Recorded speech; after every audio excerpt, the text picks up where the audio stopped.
eccentric than my good friend. So it's wonderful, and all the work Anne's done over the Monemvasia Photography Society is really quite extraordinary, and it's wonderful we've been able to work together on the books. And yes, please, all yours. Thank you. Well, actually, we've got the real heroine of the whole thing is the Caligasses at this moment. I will refer to them. But let me say who I am, in case you don't know. I run the Monemvasia Society. We're voluntary. We've got a committee made up of 6 residents, some of whom are here, 1 or 2 are here, one's in the front row there. And we're quite international. That was deliberate, actually. It's evolved. We set it up in 2005, and it's changed over those years. But we've soldiered on. We've got 2 books. We've had 3 exhibitions, and we run a cinema, and now we've got oral history. This is the sort of big success so far. I think many of you do know Monemvasia in this room. I suspect most of you, actually. It's a rock. It's causeway. It's very isolated. It's got a grand history. But our intention is to save the people, because everyone's interested in the history and the buildings and the architecture, but they're not interested in the people. That was the first book, and that basically stands. But this was the biggest challenge of all, because tucked away not in Monemvasia, outside, was a photographer, a Danish photographer, and he had died by the time he set up the committee, but his wife was still living there in Paris.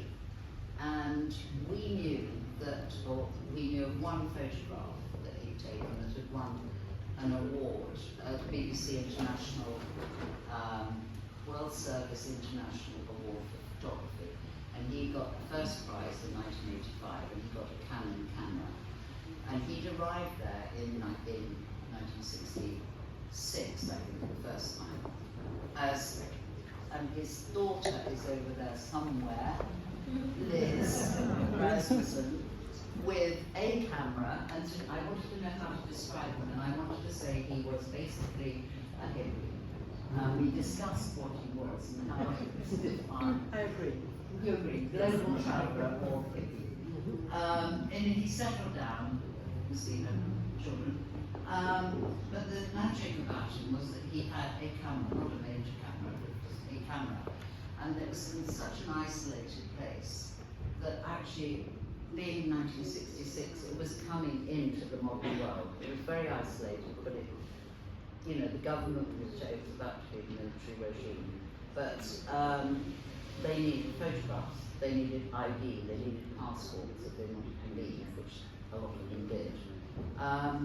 So he got introduced into that society by taking their photographs, which otherwise he would have not actually got close into family life, and actually even the women, the photographs in the books. Notably, not many teenage girls, because he still wasn't sort of allowed to see them in private, as it were. His daughter's here tonight, and for that I thank her hugely, because his wife there, after he died in 93, but we didn't know about it, because we didn't set up to 2005, but we heard that there was an archive of photographs. And given that the only one that we knew of was this one that had won the World Award and was beautiful, and it's on the front of our second book, it's a stunning photograph. So we thought, well, actually, this must be quite good. Can we get some? And she absolutely refused, didn't she, Liz? Yes. We tried, and I was saying very, like, Harriet tried extremely hard. I sent her letters, she wouldn't meet me. And in the end, I'm afraid to say, I said, look, we're just going to have to wait for her to die. Well, she only died 2 years ago. Suddenly, phone call, get out here, because, you become a little course we didn't know what we were going to see. So this is really the story of this second book. We walked in, I met Liz for the first time, and there they were, 15,000 negatives, photographs, albums, everything you can think of. I mean, in a pile really, actually typed it up a bit. And you agreed that we could use them, we could curate them. Now I think now, we thought there was going to be difficult. I now completely understand. It was her private life, and she knew it needed sorting, it needed preserving, she knew the value to the community. But she didn't want to let go. And I'm absolutely convinced, and I have to say, Liz is staying with me, I realised yesterday that actually she'd be really grateful that this is happening. I think that she would. And hopefully we'll save all the photographs, it will become a great collection. And the interesting thing about what he was capturing was at a very particular time. If Roderick Beaton, who actually has written the back of the book, he identifies that period from 68 as being the start of modern Greece. So your father was taking photographs as Greece went into the modern era, especially in an isolated area. The transport was going in because when it changed, after the military regime, a lot of money went into transport, education, new churches, and such things. We got a road came down, and so instead of 10 hours on getting down there, or by boat if you were lucky once a week, you suddenly had a road, etc. So it was being brought out into the modern world. And with the change of regime, I didn't do any of this in the book, because I didn't think that people wanted the political side of it, but it is an extremely interesting period. And of course he was going around just taking photographs of people, and life was changing. It was a changing world. So we've got the first pylons, the electricity came in, the first supermarket, and that's how you can look at the collage will show you. It was changing day by day because nobody realised. I think one of the ones when we did an exhibition, one of the ones that everyone was so excited about was the flying dolphin, which to anybody else who doesn't go to Monemvasia doesn't know what the flying dolphin is, but it's pretty important. It meant you can get from Athens in 2 hours. And so the photograph he's got of greeting people getting off the flying dolphin twice a week was important. And he probably thought it was interesting, but actually it's important social history. So the rock was changing, and economically and socially, and of course it's continued to do so. So in '93, I think really it was on its way. The hippies were coming, the young travellers were coming, people were getting cheap flights, package holidays. They don't come to Monemvasia for package holidays, but they were beginning to travel. So that's when you look at these photographs, when you get your books,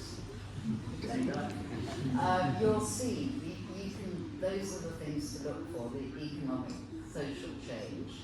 And the rock itself held the whole thing together, in my view. The most important thing is that the rock held this together, because they still went onto the rock for their religious ceremonies, their festivals, their great days out, for big meals, special meals. They still go up there, even though they moved to the mainland and the new residents come in. And this was happening simultaneously with the Caligas improving the houses in the Castro. So there were new houses in New York. So it was a big change. So he caught that, that's what he caught. And we want to save it, of course. We're doing our absolute best to save it. I always think that front page on the Blue Book, which unfortunately we could have got up there, but is Lena. She's a heroine of the resistance in Monemvasia. A significant family, who, if anybody knows, her home was the Kinsterna Hotel, which is now a luxury hotel. That's where she was brought up. And for that reason, she was very friendly with the German commandant, because he hadn't got anyone who could speak German. She saved a lot of lives, and there are many stories about her. But he won his award, and his cannon camera, which changed everything. That was the prize that he won with the World International Photograph of the Year for the BBC World Service. And with that, and that was 85, his photograph, the quality of his photographs went up. He wasn't a professional photographer, but they changed significantly then.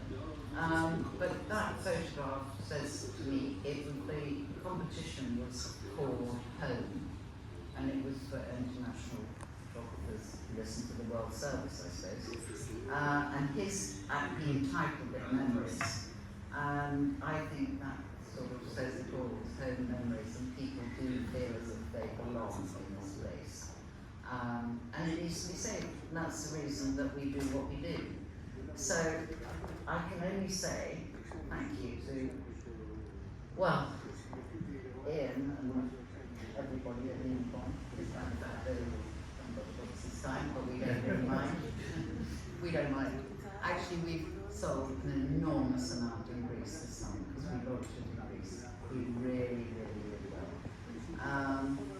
So thank you for your support, huge support.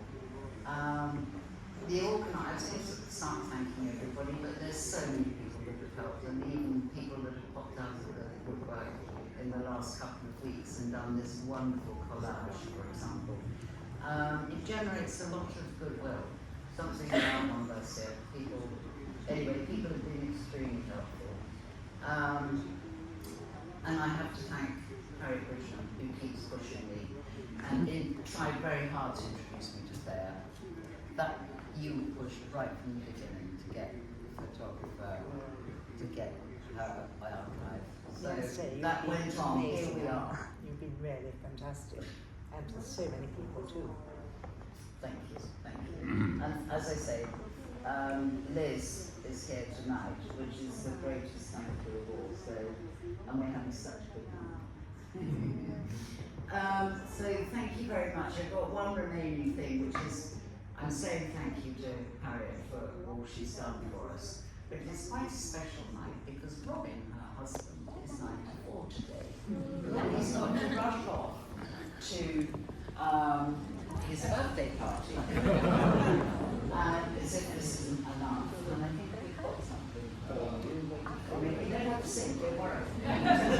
In fact, we wanted to give you a brief song, but I'm told by Anna Marshall, who knows about these things, that it's not a song, it's a poem, but it's about being old and wise. You don't have to. Here we are. Oh my goodness. Here we go. Happy birthday to you. Happy birthday to you. Happy birthday.